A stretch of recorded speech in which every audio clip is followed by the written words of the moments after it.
Upper West under the One Village One Dam initiative washed away by torrential rains. Parts of Whitewater overflowed banks and several houses remain flooded as residents await spillage from Bagri and Kompienga dams. Ghana's COVID-19 deaths passed 1,716 mark with new active cases. Burkina Faso to overhaul its security forces to cope with militant insurgency.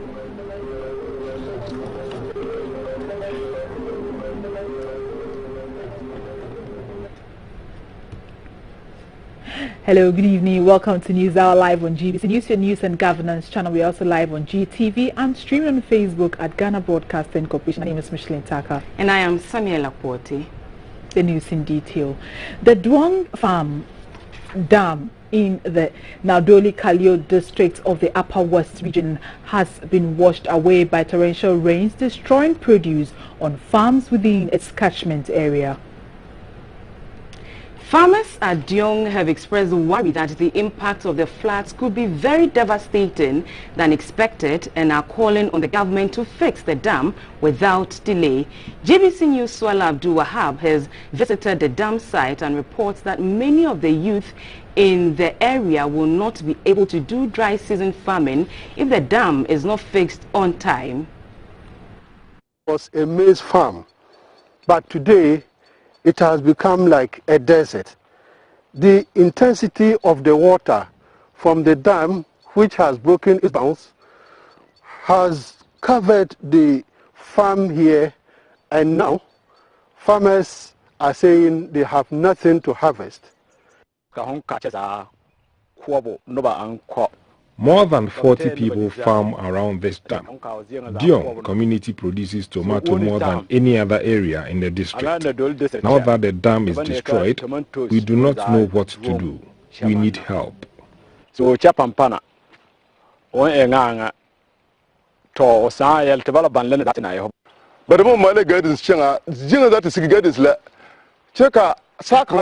This situation is likely to cause rural-urban migration because the youth will not get jobs to do.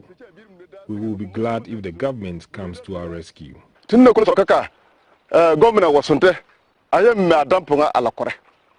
assembly member for Duong has been telling GBC News about the impact of the floods on farmers in his electoral area. Most of the young men and ladies have been engaged in dry season farming instead of moving down south to do other things that probably could get them into trouble. And once it has been washed away, we have to go back to the old story that or problem that we're facing. So I'm not happy, but I also commend government for the initiative for giving us this dam, and I'll still plead with government to do the needful. The breaking down of this dam behind me is likely to further deepen the unemployment situation in the electoral area. The people are therefore appealing to the government to fix the broken dam so that the youth will come back and take up their farming activities.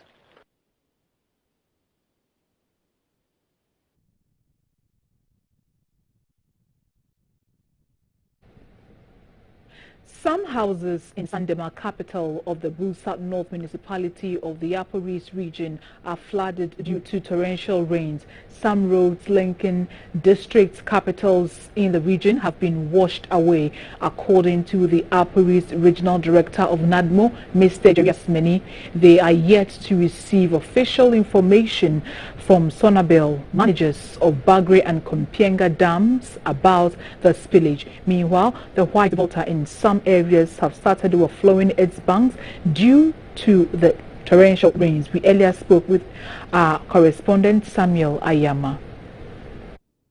Everything is almost at a standstill, particularly those districts affected by these floods. Because in the morning, for instance, health workers, some were stranded seriously. They have to go back because some don't stay. Let's say the district capital, Sandema, for instance, some of the workers stay in CNEC, Bedembag, Belimbe, help the hint for the first time that this incident is happening there. They could not come to the district hospital in Sandema to work because of lack of accommodation in the township. So it is affecting a lot of the region as we speak. Most market centers, they cannot access them because of the nature of the roads. The rainfalls have just rendered most of the roads unmovable. So it is not an easy task here, but the NADMO officials, they told us that they don't, even if they are to respond effectively to the current victims, it is not possible. They can't do that because the relief item they have at stock now is not enough. Some have started relocating because they have no option. Their houses have been flooded, so they have no option than to relocate. Most of the roads, and for that matter, some houses in Sandema, that is the capital of the Bulsa North municipality, have been affected by the floods. And this is as a result of the torrential rains we've been recording for the past 2 weeks here in the Upper East region. And it's not that place alone. When you move downwards to the Busa South, from BC and its environs, most of the farmlands have also been submerged. And again, all the dams, whether the existing ones or the One Village, One Dam projects, all of them, they've all overflown their banks, submerging several farms, and all those houses closer to the banks of the dams and other river bodies or streams have also been flooded. So it's a serious issue here in the Upper East region. Most houses have been infested by reptiles. According to NADMO, they've not had any official statement from the managers of the Bagre and the Kompenga dams as to whether they have started the spilling. And even when they start the spilling, they take 72 hours before it gets to Bokuwes, that is the Galaka community. That has been the entry point. Now, it is possible to use bamboo in fishing. Bamboo is used to catch or harvest crustaceans, a fish species commonly known as the catfish and blodovi in the Volta Lake. Yet somehow it is becoming difficult to find bamboo due to the activities of galamseyers as they destroy them in their gold mining spree. Bamboo users, fishermen and sellers of the bamboo in Yeji in the Pru East District capital said this is negatively affecting their work. Peggy Amadonko reports. Bamboos are a diverse group of evergreen perennial flowering plants in the subfamily Bambusodia of the grass family Puaceae. Though the origin of the word bamboo is uncertain, the experts say it probably comes from the Dutch or Portuguese language and has a gestation period of 5 years. Globally, some 300,000 hectares are covered by wild bamboo, which is about 5% of Ghana's forest land. Bamboo is widely spread in the western, central, eastern, Ashanti, Bono, and Ahafo regions. On the Volta Lake, bamboo is used in fishing. The lake is the main source of inland fishery in Ghana. In Yeji, in the Pru East District of the Bono East region, fishing brings together fisherfolks from almost all fishing communities in the forest. Fisherfolks along the Volta Lake, especially in Yeji, by means of survival, use the bamboo sticks to set traps to catch fish, and this involves the use of bamboo pipes to catch the fish. Bamboo usage in fishing at Yeji started in 1992, where they serve as a gathering device. They put the bamboos together and form trenches with them, and the bamboos trap the egg-laying fish and cut short the reproduction cycle in the lake. Moreover, the small fishes also get trapped before further growth and maturation. Ghana's bamboo is predominantly distributed in the wild along the southern parts of the country. Today, both fishermen and sellers say getting the bamboo is difficult as they are gradually getting depleted due to the activities of galamseying. 100 pieces of these bamboo sticks sell at 100 Ghana cedis. The bamboo traps are said to be the only method of harvesting the crustacean species of fish, locally known as blodovi. For them, It is their only source of livelihood, and its ban will affect them economically. Peggy Amadonko reporting. The Human Resource Excellence Awards in Accra conferred on the Director General of the Ghana Broadcasting Corporation, Professor Amin Al-Hassan, the people-focused Chief Executive of the Year. An accompanying citation described him as an exceptional people management and authentic leader whose leadership skills has resulted in a new GBC corporate brand with highly motivated, skilled workforce. It says this has also led to an improvement in the corporation's financial performance outcomes. Some human resource directors at public and private institutions also received awards for helping their institutions obtain their corporate objectives. We'll bring you a detailed report of this in the course of the bulletin. Police personnel from selected countries from the African sub-region have received training in improvised explosives device. It is the first of a three-phase training program put together by the British Peace Support Team and supported by the African Union and the Ghana Police Service.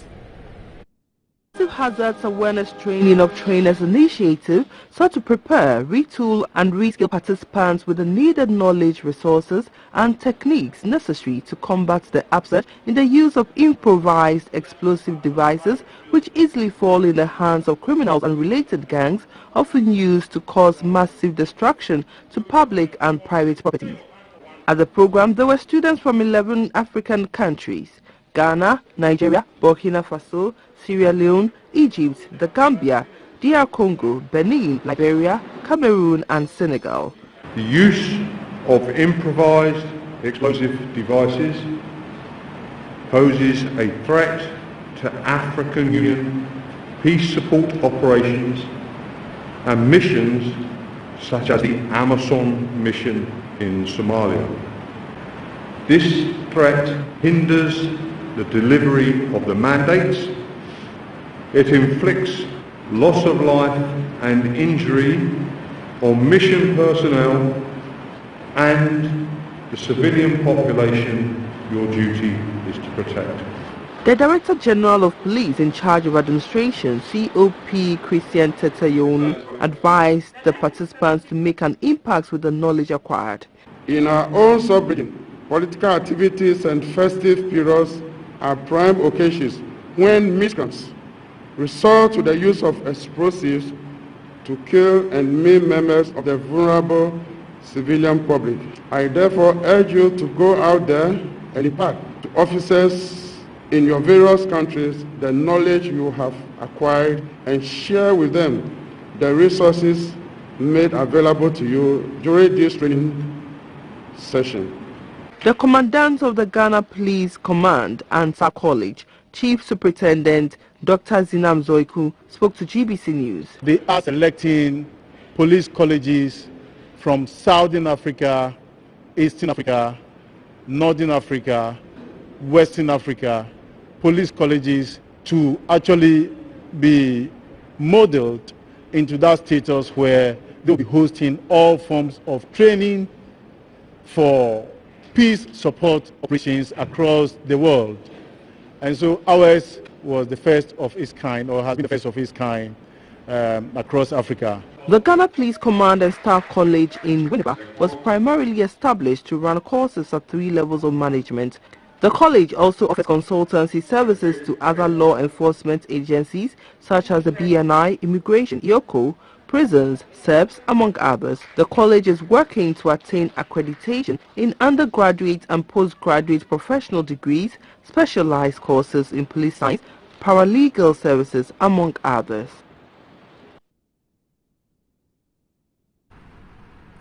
A Boko-bound U-turn bus with registration number GT552416 was involved in an accident at the Zabila Custom Barrier. According to some passengers, the driver lost control of the vehicle when the tire burst. The bus skidded off the road, crashing into some shops and somersaulting. Officers of the Ghana Police Service and Ghana National were at the scene. However, the police Hospital also crashed into the pavement and skidded off the road, landing some 600 meters away from the accident scene. 2 people have been confirmed dead, while the injured are receiving treatment at the Zebila District Hospital.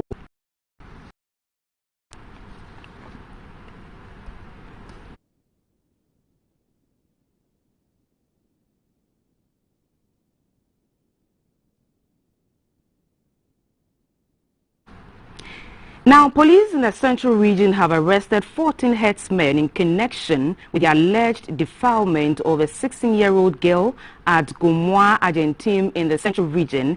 They were arrested in a special police operation carried out by the formed police unit together with personnel from the Central East Regional Command yesterday. 25th of August 2021, about 9 in the evening, the Gomwa Patin District Police Command received reports from Gomwa, Argentine that 4 Fulani armed men had attacked and robbed a security man by name Daniel Konkwe, aka Rasta, and his 16-year-old daughter at a poultry farm at Gomwa, Argentine. And the police shot the daughter, and that both were rushed to the Gomwa Patin Polyclinic for treatment. Police proceeded to the crime scene at Gomwa, Argentine, and during the search found 3 empty cartridges, but suspects were not found. To the Gomwa Patin Polyclinic, where Victor Kwe, aka 16-year-old daughter, were releasing to treatment. Police was told by the victim that the 4 suspects took his daughter to the bush and all of them raped her. Police has started investigations. Police would also like to use this opportunity to urge the general public to volunteer credible information that will lead to the arrest of these suspects, or can call 18555 or 0299205767 or 0299205854. Ghana's confirmed COVID-19 deaths have passed 1,716 with active cases in all 16 regions. From the Ghana Health Service, COVID-19 update page shows that 1,001 have so far succumbed to the coronavirus. 147 COVID-19 deaths were recorded in the country between August 1 and 23, 2021. The update shows 149 persons who contracted the disease are in severe condition and 62 persons in critical condition. Presently, the total number of confirmed COVID-19 cases in the country since the outbreak in March 2020 stands at 117,040. The Greater Accra and Ashanti regions, the hardest hit regions, recorded 62,745 and 19,865 cases respectively. The Western region has also recorded 6,705 cases. The total number of active cases as of last Monday was 6,905. The leader of Risk Communication for COVID-19 response, Dr. Dacosta Begai, said that deaths were rising because people were reporting to the health facilities late. He called on the public to help curb the infection spread by wearing their nose masks, observing social distancing, and washing their hands regularly with soap and running water. The Pediatokope Health Center in Ada in Greater Accra is said to be in a deplorable state, making it a haven for snakes and scorpions. The facility neither has a medical doctor nor a physician assistant and is run by a handful of nurses and a midwife. It has no functional laboratory, nor technician, and medicines are dispensed from benches. Even basic tools required for a primary health care are also lacking, and all 3 boats serving as ambulances and a means for transportation are broken down due to lack of maintenance.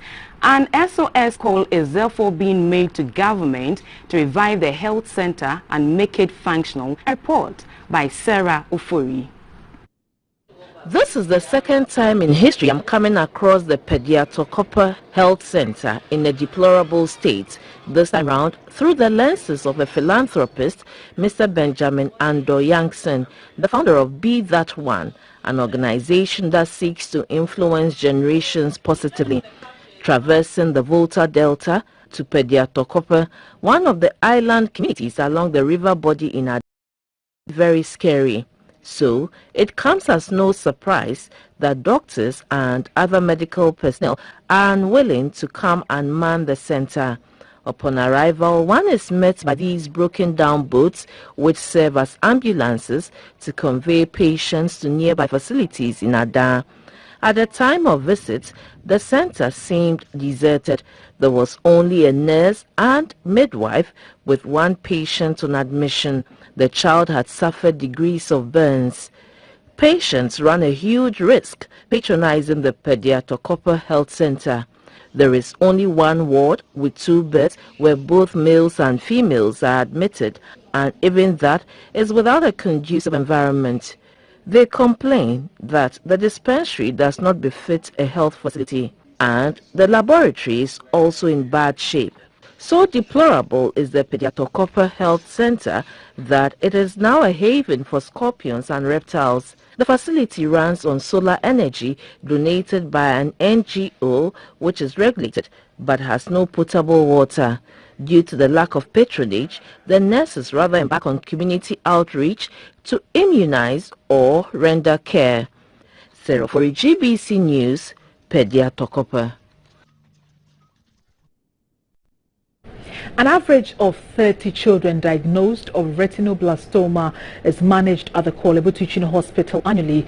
It is one of the most common optical tumors or childhood cancers. However, its management has been without a comprehensive strategy to effectively detect, treat, reduce morbidity and increase survival of patients. To rectify that, a 5-year national retinoblastoma strategy is being drafted by stakeholders.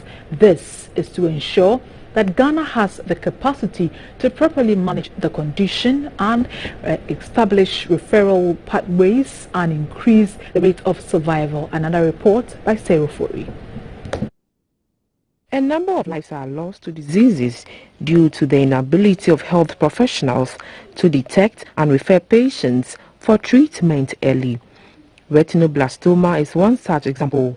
It is one of the most common intraocular cancers affecting children 5 years and below, but rarely among teenagers and adults. Although fatal, retinoblastoma can be treated when detected early. In Ghana, less than 50% survive the disease, mainly due to the absence of a national strategy to manage it. The journey to draft the strategy thereon began in 2019 by a group of pediatric ophthalmologists and oncologists.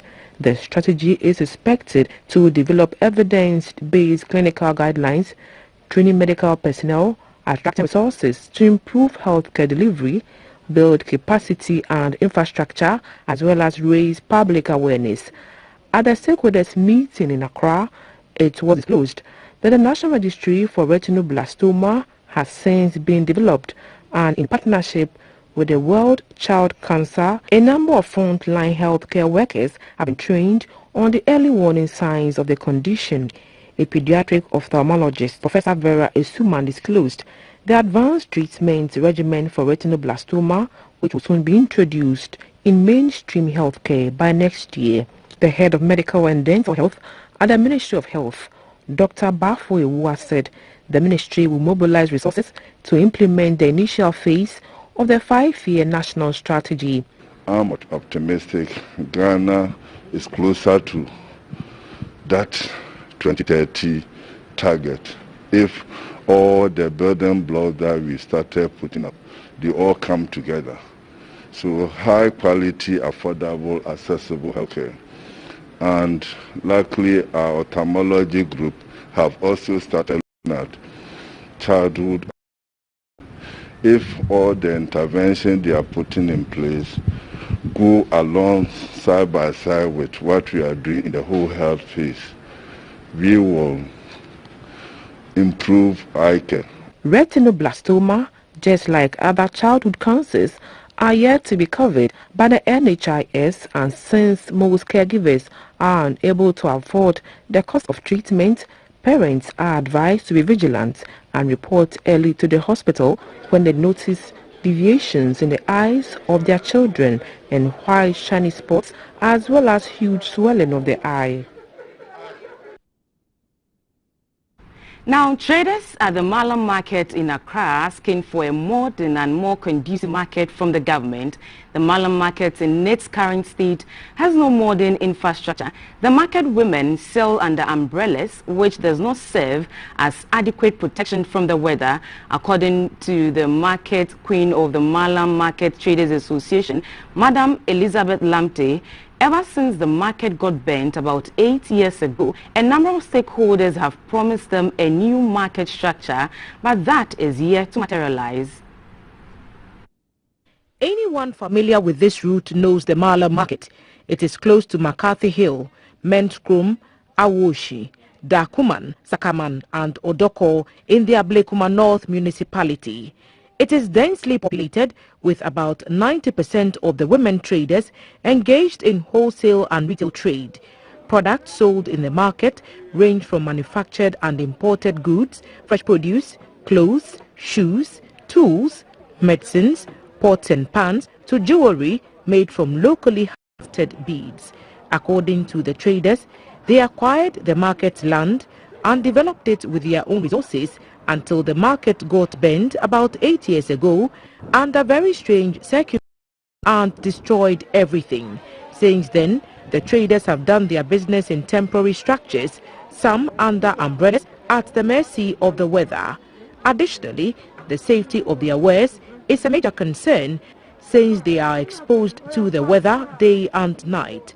They are also exposed to armed robbers who rob them of their money and other things because there is no proper storage of their wares in the market, exposing them to thieves at night. There is also a problem with sitting positions for the traders, which on a daily basis compels the market leaders to rearrange them to ensure orderliness in the market. The market queen of the Malam Market Traders Association, Madam Elizabeth Lamte, said though the market is the only source of livelihood for them, not much attention has been paid to their needs for far too long. She was unhappy that the authorities have not addressed their concerns and have left them in their current state of distress. The best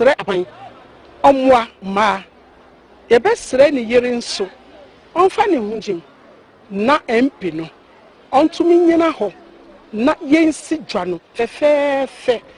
The construction of sheds in the main market to provide shelter for the traders began last year, but at a slow pace. The traders therefore appealed to the government to provide them with a modern market. Fitiano ahomachi 530 namba mato ade 10 cedis. Jan ko yie mayen. Sesiansu ade haya ni say nsuo mu na obia be hata ne maso akofie. Ndiema no de bibia sese yeyi ndiema no de eye bibi papa ndiye yi ndiema de go de ehia ni say aban be ba be de obeba be boa ya ye market for no. Other traders who expressed sentiments on recent developments and also the two markets, which was a source of growing their capital for business. The market days, and we come to the market operates Monday to Sunday. And most of the times, the market days is actually on Fridays and then Saturdays. But now, comparing how things are from Monday to Thursday, sometimes, as you can see, the place is very quiet. The market queen of the Malam Market Traders Association, Madam Elizabeth Lamte, said the traffic build-up on that stretch is not caused by the traders since the hawkers are not allowed to sell on the pavement. She pleaded with the MTTU to deploy some personnel to regulate the traffic situation, which times builds up. The Ghana National Association of Private Schools has appealed to government to convert the loans given to private schools last year as a stimulus package during the COVID-19 pandemic into grants, since most of the private schools are unable to pay. At the association's national conference held at Cape Coast in the Central Region, members also urged government to discontinue the 30% BEC priority placement policy, which favors public schools. The conference of the Ghana National Association of Private Schools was attended by members from across the country to interact and find ways to rebuild and rebrand and also elect new leaders for the association. Speaking on the theme private schools in the post-COVID-19 era, strategizing for renewed growth, The president of the association, Dr. Damasus Turosong, appealed to government not to consider the closure of schools as an option in its attempt to curb the spread of the virus. He also spoke about the stimulus package extended to private schools during the outbreak of the COVID-19 last year.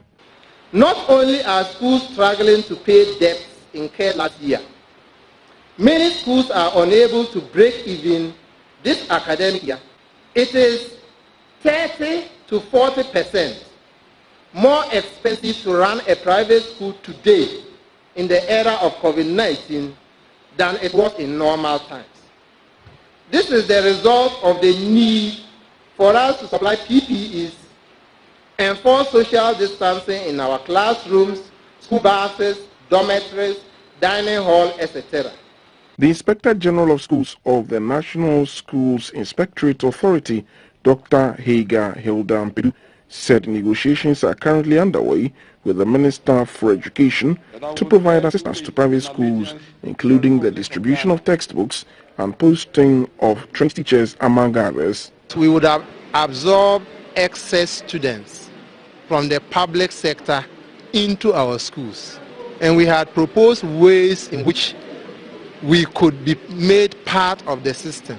It's not even by wholesale payment of expenses of students who go to the private senior high schools, but some level of understanding where our operations could be rebated to the extent where our school fees come down to a bearable level for students who cannot gain admission into the public sector to come on board to our private sector. The president of the association, Dr. Damasus Turosong, said the double-track system would not have been necessary if government had listened to suggestions to include private schools in the free senior high school initiative. As the issues of climate change continue to exacerbate globally, thousands of tree seedlings are being planted across the country to help tackle the crisis. Ghanaians are therefore being encouraged to plant tree seedlings in open spaces to make the environment friendlier. Bawe, Kwabenya MA cluster of schools and its environs in the Greater Accra region have benefited from the partnership between the Department of Parks and Gardens and the Church of Jesus Christ of Latter-day Saints to plant 15,000 tree seedlings across the country. A report by Oforiwa Daku. The planting of the tree seedlings in the Gbawi township started from the Gbawi Methodist School Park, Gbawi Telecom and through to CP last stop. The exercise was supported by volunteers, officials from the Department of Parks and Gardens and some members of the Church of Jesus Christ of Latter-day Saints in support of the government's Green Ghana project, which seeks to help contribute to global reforestation efforts, repairing damaged ecosystems and mitigating climate changes. Out of the 15,000 tree seedlings expected to be planted across the country, 134 tree seedlings were planted in the Gbawi township. Tree planting, as we all know, is good for us. It's good for the environment. It's good for our own health. And so I would encourage all to be engaged. There are so many other organizations and churches that have already participated. And we want to continue to urge organizations, companies and others to all come together, support the government's initiative, and that is going to be, at the end of the day, is going to be to the benefit of the society. The initiative by the Church of Jesus Christ of Latter-day Saints to help combat global warming and reduce the effects of climate change is under its All Africa Service project, which seeks to partner government, religious and NGOs to foster cooperation and service to the community. The Kwabenya MA2 Basic School also benefited from the partnership between the Department of Parks and Gardens and the Church of Jesus Christ of Latter-day Saints to plant tree seedlings nationwide. The president of the Church of Jesus Christ of Latter-day Saints, Madina Stig, Mr. Samuel Egan, said the initiative was to inculcate the habit of planting trees to save the environment. The assistant headmistress of Kwabenya MA Basic School, Madam Evelyn Atipo, was hopeful that the planting exercise will help save the environment now and for future generations. She said the exercise will also enhance the coverage of trees in the schools, which have inadequate tree cover in order to protect the compounds against erosion and serve as windbreaks against rainstorms. The excited pupils who participated in the exercise pledged to take good care of the plants.